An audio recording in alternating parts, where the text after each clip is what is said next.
So I often lament on this program the lack of involvement of people in things going on in the community, and particularly young people who, I understand, are otherwise disposed at times. They've got their own things going on in their lives, and frankly, when I was this age, I wasn't paying a whole lot of attention to local issues, although I did attend a couple of city council meetings. But I'm so glad to see when young people are involved, have an opinion, want to express the opinion, and want to try to influence others. And so today we have the kickoff of a brand new segment on the Schilling Show. It is called Youth Talk. It was the idea and the brainchild of Ashton Ryan. And you know Ashton has been here a number of times over the years and discussing various issues and things that he's been involved in. And today he brought two friends with him. So we welcome here to the Schilling Show Ashton Ryan, Tori Carpenter, and Kibiriti Majuto, who are all with us today. Welcome, gentlemen and lady, to the Schilling Show. Good to have you here with us. It's good to have you. Thank you. All right. I want to start out by getting just a little brief background about your involvement in the community and why you're here today. So I'm going to start with Ashton first, because Ashton, you've been here a lot, and we kind of introduced this concept about a week ago, but today's the real thing. So tell us about why you thought this was a good idea and how this came to mind for you. I thought Youth Talk would be good because not many people get to hear the point of views of the youth. Yes. And hearing the point of views from the youth is great because we are the future leaders of this town and this country, and we can change this country for the greater good and make it a nice place for everyone. Why do you think it is that people are not hearing your voices? Is it that we're not listening, or that not enough people are speaking up? I think not enough people are speaking up. That is why I have brought together these two really good people who do amazing things in this community, and they want their opinions heard.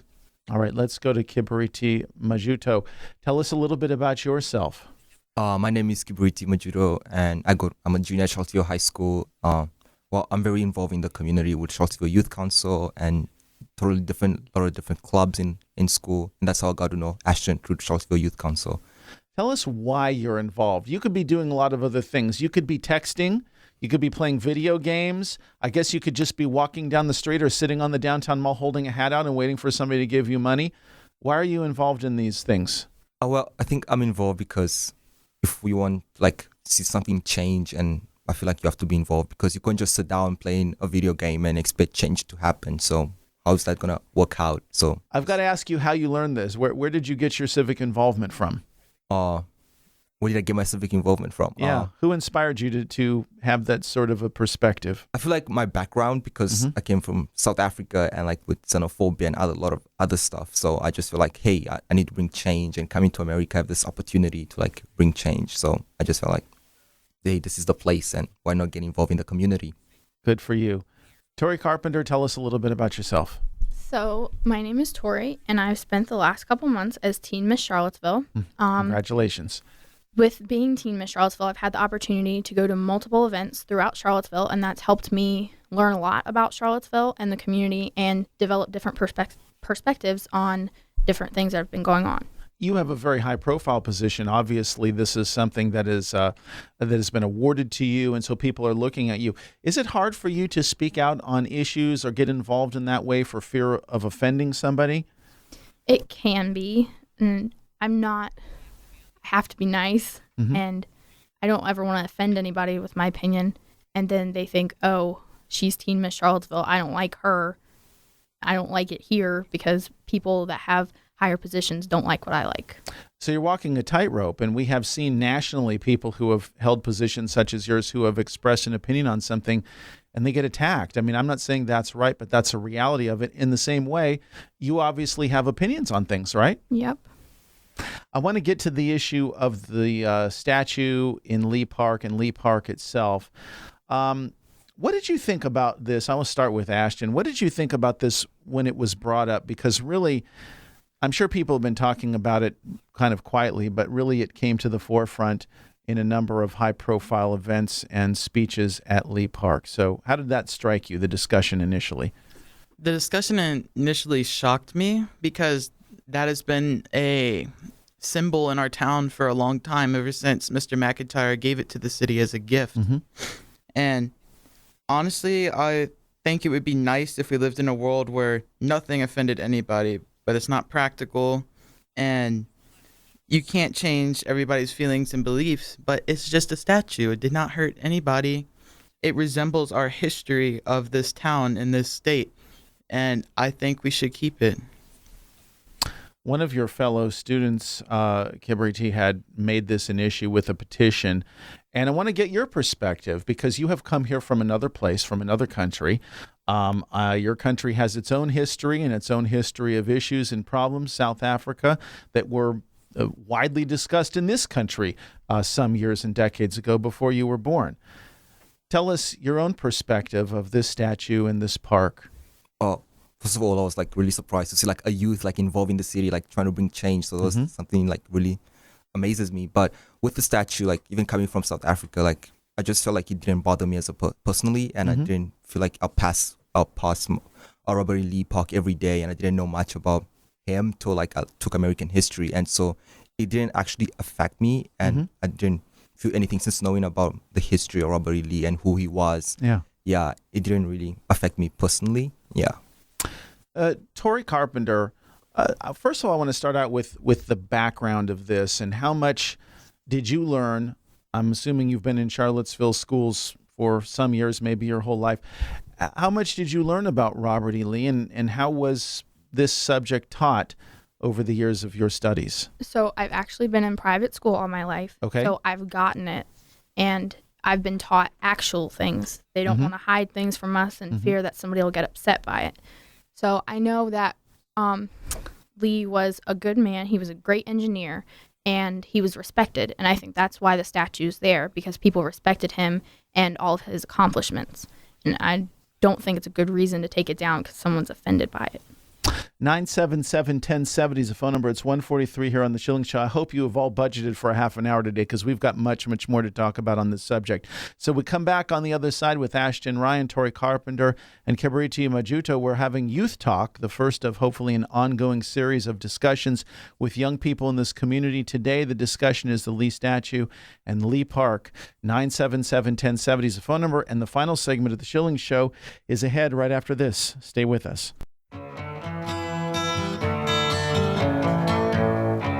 Our final segment of the Schilling Show for today. Hey, thanks for joining us weekdays from noon to 2. This is the place to be, and we have unique guests and topics like the one we're taking on right now with our initial installment of Youth Talk. Here in studio with us, 3 young people who are involved here in this community, Ashton Ryan, Tori Carpenter, and Kibiriti Majuto, all talking about this proposal to make some change at Lee Park because some people are offended. So what do we do when people are offended? You guys are in a school situation, I'm sure, and people get offended all the time in a student situation, and you have to work it out. I probably offend a lot of people every single day on this program, but it doesn't bother me much anymore because I think the conversations are important. So let's start with Tori. Tori, what do we do if someone says, hey, I'm offended? I think our first reaction is to think, oh, I don't care because I'm not offended by it. Yeah. Sometimes it's important to listen, though, and see why they're offended. But sometimes that gets taken too far, and they're just the only person offended by it, and there's really no other reason to change what they're offended by. I want to ask you, Kibiriti, about this topic of being offended. You brought it up a little earlier, but let's say you mentioned this doesn't bother you and offend you, but let's just say that you were offended by something that somebody had put up as a statue or some element of history in the United States of America. How would you personally handle it? I feel like I'll first try to like learn the background, and if I knew what was the background like, because it can be really hard like to know like the bad side of history, like who can we put in the bad side of history, because to some people that at that time will see this was a good thing they were fighting for, because just imagine like, let's say 20 years from now or 100 years from now, people will be like, that offend me because this guy supported this idea, but at this time the idea is still supported by many people, so it can be really hard to know like who can we be offending. Like it's really a hard thing to do. So, but I feel like try first learn what it's about then. This is a key thing, and I have a feeling that a lot of people who are involved in this issue haven't necessarily taken the time to look at all sides of this. You know, I was down at the event when it took place in Lee Park, and there was a number of speakers, and I videotaped all of them and listened carefully to what they had to say. And it was obvious there were a lot of hurt feelings. And I understand that people look at the world through the perspective of their individual experiences. But I also had the impression that there were a lot of people who didn't take the time to educate themselves on the entire picture of what's going on here, because they put something in front of them, which was their own experience. And they said, hey, I'm so angry over this that it doesn't matter. It doesn't matter anything about that man or that statue or the overall concept here of what was going on at the time. Ashton, let's talk about your efforts to educate yourself. How do you get a good background on a subject like this? I do some research about it, and we've learned about Robert E. Lee in school, but honestly, I think something offends everybody. Some things we can change, others we can't. And some people might say they're offended to cause a scene, and there's just too much commotion about the statue, I think, and there needs to be a stop to it at some point. And Robert E. Lee was proud of Virginia. He didn't want to let it go. And his statue is there because of that. Let's talk about where we ought to be focusing. And we're not going to go into great depth on these things because it'll be topics for another show. But as we see all of this energy, time, and now money, I think they put $10,000 into this thing to try and come up with the Blue Ribbon Commission to figure out something to do. All of you obviously see other problems in this community that should be addressed forthright. So let's go to Tori. Tori, what are the things that we're not talking about that we should be talking about? Well, instead of the statue in Lee Park, how about all the homeless people in Lee Park that need our help? There are ways we can help them instead of look down on them. And not all of them put themselves in that situation. Some of them, it just happened. So maybe we should put $10,000 into helping them instead of figuring out a way to resolve the statue issue. Kibiriti, I want you to draw upon your own experiences in your own country. Sometimes it seems to me like we're arguing over very frivolous things here. And what would be a good place or a good thing for us to focus on in this community right now from your perspective? I think a good thing that would be great to focus on is like acknowledging that these things really happen. Like slavery happened. Like racism was an actual real thing. And like, let's try and teach people these things really happen in our country and just come up with change. Like, how can we pass over that and just continue moving forward? Because that's what I see like in other countries. Like when, like, if you look at Germany, where like each house is like a yellow star to acknowledge like the Jews, they were killed, they were massacred, murdered. So that's acknowledging all those things actually happened. It's a great way to move forward rather than just ignoring them and just picking one side that, hey, this offended me because of this, but acknowledging that the entire part of history, it's going to be a great thing. Ashton, how difficult is it? A lot of people have trouble talking about these issues because they're so sensitive.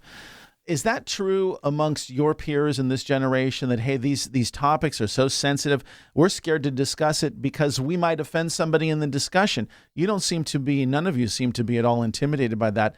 But is that true broadly in your generation?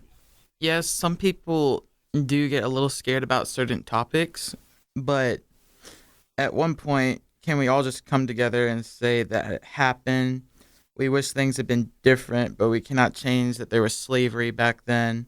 And honestly, if we keep on changing, like let's say in the future, the Lee statue is taken down, all sorts of other things taken down. What about Monticello? What about UVA? All of it's basically been built by slaves. And that's an important part of Charlottesville and Virginia.